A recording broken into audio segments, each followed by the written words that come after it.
Good morning, everyone. Welcome to the show. John Henry Soto with you as always. It is 7 a.m. here in Nashville, Tennessee, July 31st, 2026. Welcome in, everyone. Hope you're all doing well out there. We're actually going to be talking about some technology. As you can see there in the photo, I'm just wrapped and surrounded with all this amazing technology that we have. But has that technology taken away our creativity? Have we lost? Has it made things easier, or have we become lazier because of it? And that's the discussion that we're going to have this morning. So, welcome in, everyone. Hope you're all doing well out there. It is Friday, getting ready for the weekend. Hope you all have some wonderful plans with your families and friends and doing something special. And let's get started because there's a lot to cover. I'm also going to be talking about um, 5 ways to embrace technology without losing yourself. So, we're going to cover that. That's going to be at the end before we wrap up here. So, technology, as we all know, has opened the doors that previous generations or of creators could only dream about. I mean, today, a filmmaker can shoot a feature film on their smartphone. A musician can record an album in a spare bedroom, and an artist can reach millions without ever signing a record deal or even landing a studio contract. AI, digital cameras, editing software, and home studios have made creativity more accessible than ever before. That's something worth celebrating because the barriers to entry have never been lower, which that's the exciting part about all this, right? Is that the and getting in now is so much easier. Back in the day, if you were shooting on film is extremely expensive. So if you look at those old, those filmmakers from the early '90s, like Tarantino and Rodriguez and those guys, they really had to find footage or film that was left over from all from films. So you go around and somebody's shooting a film and say, "Hey, do you have any rolls left over? Do you have any film?" They say, "Yeah, we got a couple of things," and they would buy it from them for cheaper rate because they weren't going to use it. And that's how they shot a lot of their films. It was really just bits and pieces of trying to find film because it was very expensive. Then after you shoot it, you have to develop it. You have to send it somewhere. You got to put it in a box and mail it out to, Kodak somewhere, and then they would develop it, and then they would send it back to you, and you hope you got the shots that you needed.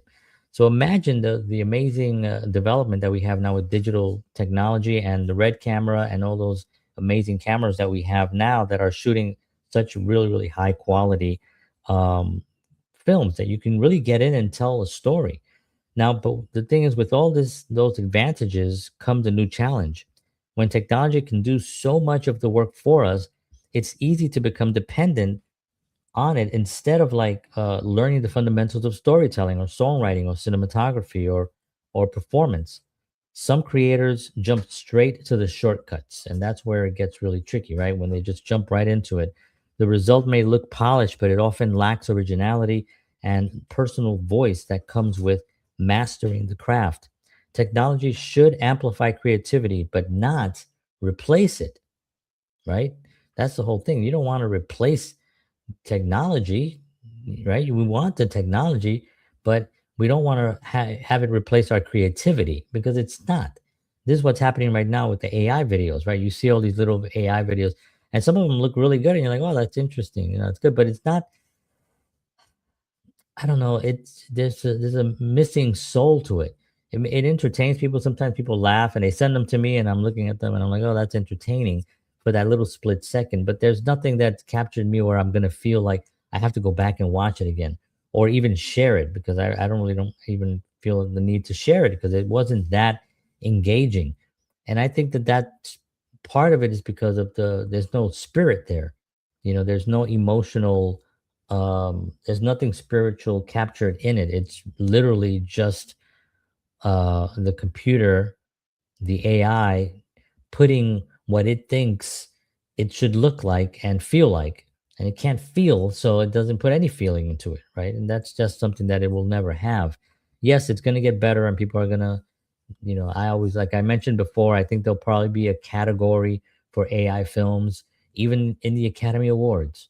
There'll be a now best feature AI film, and then, people will be like, at the beginning, and eventually people would just get used to it. This is what's happening. But I do feel that real voices, real connection is making a comeback right now. People are really interested in not only that, but physical, even physical DVDs, CDs, and records. People are actually now purchasing cassettes. I met a guy at a conference last week. That's what he does. He makes cassettes for bands and for musicians, and for if you have something that you want to put on a cassette because you just want to have it on a cassette, that's what he does. He has this whole system set up. So it's an amazing kind of thing that's happening right now where people want more tangible, and that goes with emotions with AI as well. The creators who stand the test of time are usually the ones who use technology as a tool rather than a substitute for imagination. A great camera doesn't make someone a great filmmaker, just as the newest recording software doesn't automatically produce a great song. Audiences connect with ideas, emotions, and authenticity.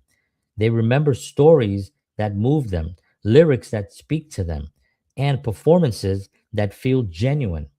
Those qualities still come from the creator, not the equipment. And the AI is a tool, right? The new digital fancy cameras that we have are tools. The fact that we can shoot on iPhones and shoot on our camera on our phones, it's a tool. We still have to tell a good story. We still have to focus on the art of storytelling, the art, the craft, the skills of the actors. You still have to have those elements in place because that's what moves people. It's not the technology. People aren't up there looking at a film going, wow, the quality of this film is so clear. I wonder what camera they're using. I'm so inspired by this camera. Nobody's doing that. They're in the story. They should not even be aware that there's a camera. They shouldn't even know about anything technology wise to put the images up on the screen. They should only be moved by the story and sucked in by the story, and you know and taken on a journey by the story. That's the only thing that should happen. The tools that we have, that we're privileged to have, by the way, I mean, it's an amazing thing that we have them, but it's just tools. So we have to remember that. As AI and creative technology continue to evolve, perhaps the real question isn't whether they're making us more creative or more lazy. Maybe the question is whether we're still willing to do the hard work of thinking deeply, practicing our craft, and developing our own unique voice. That's where we really need to be.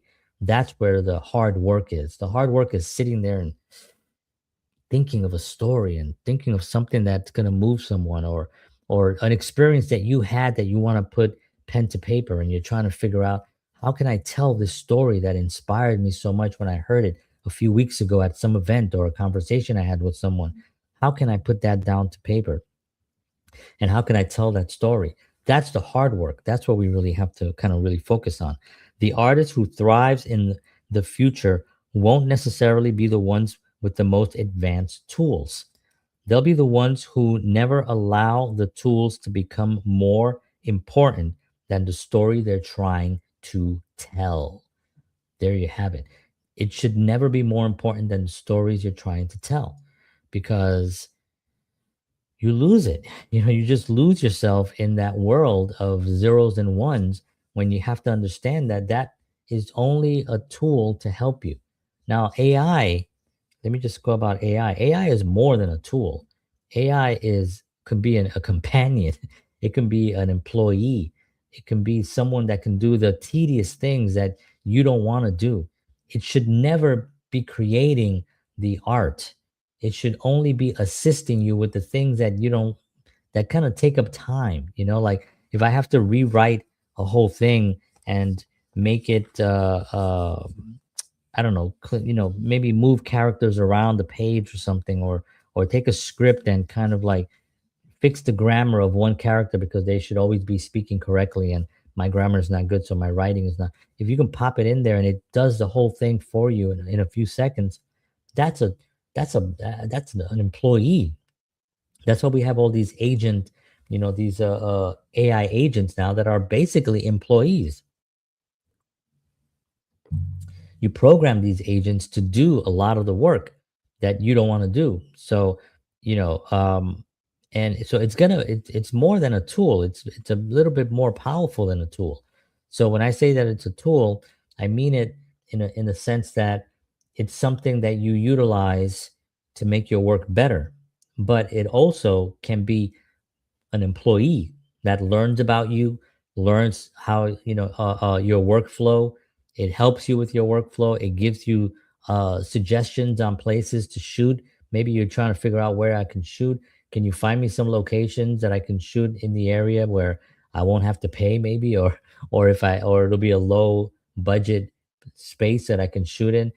It can do all that stuff, so it really is another employee in your business. So it's gonna, and yes, people will lose jobs.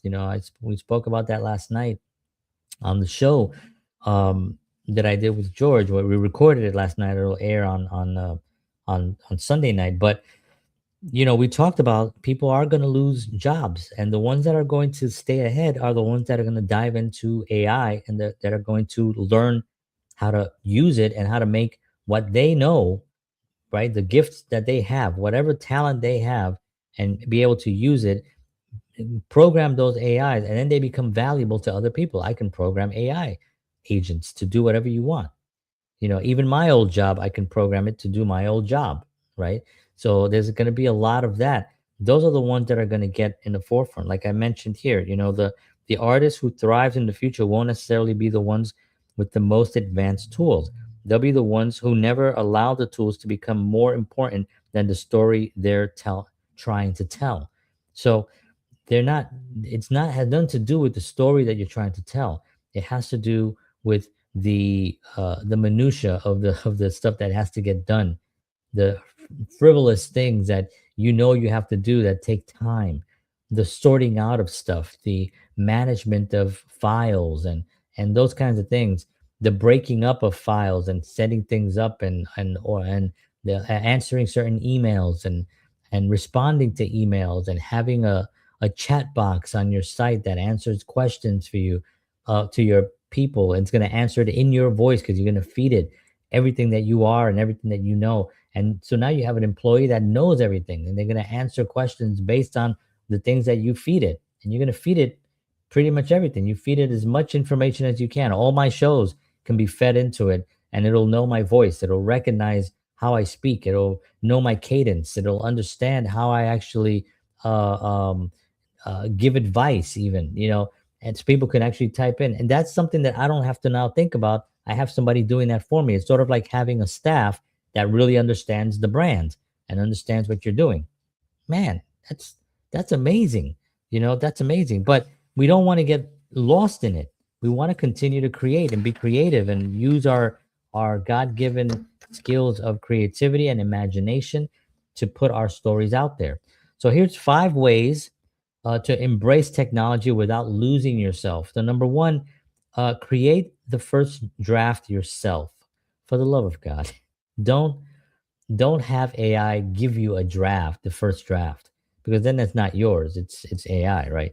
Whether it's a song, script, painting, or video, start with your own ideas before using technology to refine or organize them. So you have a script, you write the first draft, you go through it, you read it, maybe even work on it for a second, pop it into AI, have it clean it up, have it fix any kind of a grammar things that have to be fixed up. Then you go back in again and you get the next draft. So you go, first draft is you, maybe even second draft, first and second draft I think should be you. Third draft, pop it into AI, see what it spits back. Then the fourth draft should be you correcting anything that was taken from your script, that the AI agent maybe didn't really fully understand the emotion, or didn't understand the complexities of the scene. And then you actually go back and you clean that up again, clean it up, pop it in there, say, do not take away these things that are very important, and then have it cleaned up again. And maybe by the sixth or seventh draft, you might have something that you can clean up again, go through, and you may have a script. And it may take you, if you were taking 6 months, a year to write a script, it may take you 3 months to write a script. I mean, that's a hell of a cut time. So create, but always create the first draft of whatever it is first, the song, the art, the script, everything. Number two, master the fundamentals. Learn storytelling, composition, songwriting, editing, or performance first. Technology is most powerful in the hands of someone who already understands the craft. So if you know nothing about songs, you're going to write really bad songs. I know that because I've heard a lot of really, really bad songs written in AI. And people who hear them, they're like, wow, I created that. That's so great. It's not great. It's not great, but they're happy with it and it's okay. Enjoy. It's a fun little game that they're playing with. It's cool. But if you understand storytelling and you understand song structure and you understand the arc of how to tell a story, all these things are the craft. If you really understand it, then the tool, you can use the tool to its fullest and it won't have to replace anything. Number three, use AI as an assistant, not the artist. As I was saying, AI assistant. It's an employee. You're hiring an employee. You're creating it from scratch, an employee that's going to help you with all the things that you want to do. Let it help with research, organization, brainstorming, or repetitive tasks, but make the creative decisions yourself. Even brainstorming, I don't like to use AI for. It says it here, but some people use it for that. So if you have the original idea, it may give you some ideas. And I've actually done that where it's given me some titles for my shows. So I'll say, this is what my show is about. Give me some titles. And it gives me some really good titles. And I'm like, okay, yeah, some of these are good. And sometimes what I'll do is I'll take two titles. Like, I like the beginning of this and the last part of this, and I just join them together. It's you. You're the creative person. But it's going to give you ideas just like an assistant would, right? If you have a staff, and you can always ask the staff, you're going to ask the staff, hey, can you give me some suggestions on this and give me some ideas on this idea that I'm working on right now? And if you have a staff, they're going to do it. But if you have AI agents and you develop them and they know your voice, they're also going to help you. So it just makes things a lot easier when you're able to use the AI as a tool, as an assistant, and not as the artist. Don't have it give you anything, right? Number four, take time to create take time to create away from screens. So don't always be on the screens to create, right? Grab your pen. I got my little book here. I got my pen. I'll sit on the couch. I'll sit somewhere. I'll just focus on that and just write based on me with my own thoughts, me as a spiritual being thinking, not having to be in front of a screen, not having to use AI, not using anything but that. Just walk away from it. Keep a notebook, play an acoustic instrument, sketch on paper, or simply spend time observing the world. Many of the best ideas come before you ever open a piece of software. Have you ever been driving and, if you're public transportation? I remember when I was in New York, constantly I'm on the subway and that's where I get an idea for something, whether you're driving and it hits you, obviously you can't maybe you can pull over and just jot down your idea. But thank you for all the likes. I appreciate it over here on this platform. I can't say it because all the other platforms get so jealous. Um, but you know, the ideas come when you're out exploring the world. Have coffee with someone, put your phone down, and just enjoy a conversation with someone. Things will trigger. You'd be surprised how many things will hit you when you away from the screens and just thinking. Number five, the last one is ask one simple question before you publish. Does this sound like me? Or does it sound like the technology I used? So that's a very important thing. Is this something that I could have done or that I could do that sounds like me? If somebody sees this piece of work, are they going to say, oh, that's John for sure? Or are they going to say, like, oh, I wonder how he did this? Or who helped him with this? Or how did he write this? If they're asking those kinds of questions, then they know it's not you, and then you know that the AI really did a lot of it. You know, um, so if your personality, experiences, and perspectives still shine through, you're using technologies well. If it doesn't, if they don't, it may be time to step back and reconnect with your own creative voice. Yeah, if you listen to it and you're like, I don't know, this doesn't really sound like me, or it sounds like someone, or it just doesn't sound like me, but I wrote it by myself. So you're using too much AI. You pull back, and then start using your own voice, right? So as we wrap up today, this is my 20-minute show. I have another one, 8 o'clock on another platform that starts with a T and then another T. Be there at 8 a.m. Central for another conversation. As we wrap up today, remember that this technology will continue to evolve. It's going to get better, but your unique voice is something that no machine will ever replace.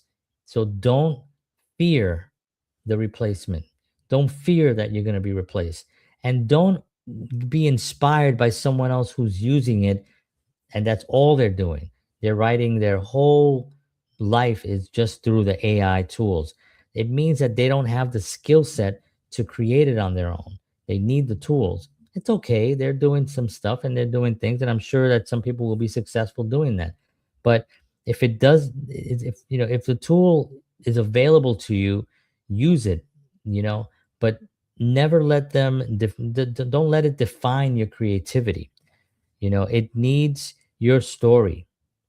The world doesn't need another perfect imitation, right?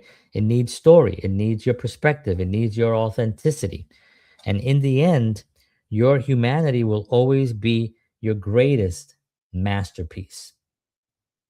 All right, friends. I want to thank you so much for tuning in this morning. As always, I hope this helps. I hope this brings some perspective. And maybe if you have any comments or any questions, please just put them in the comments below. Let me know what your thoughts are on this. Let me know how you use AI. Let me know how you use technology.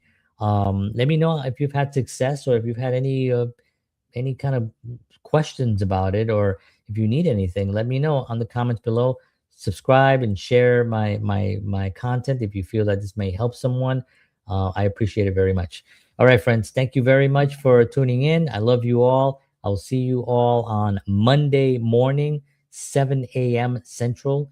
And take care of yourself. Have a wonderful weekend out there. God bless you all. Take care of yourselves and take care of each other, because we're all we got on this little blue marble floating through space. So we got to be good to one another. Have a wonderful weekend. Love you. And as always, peace.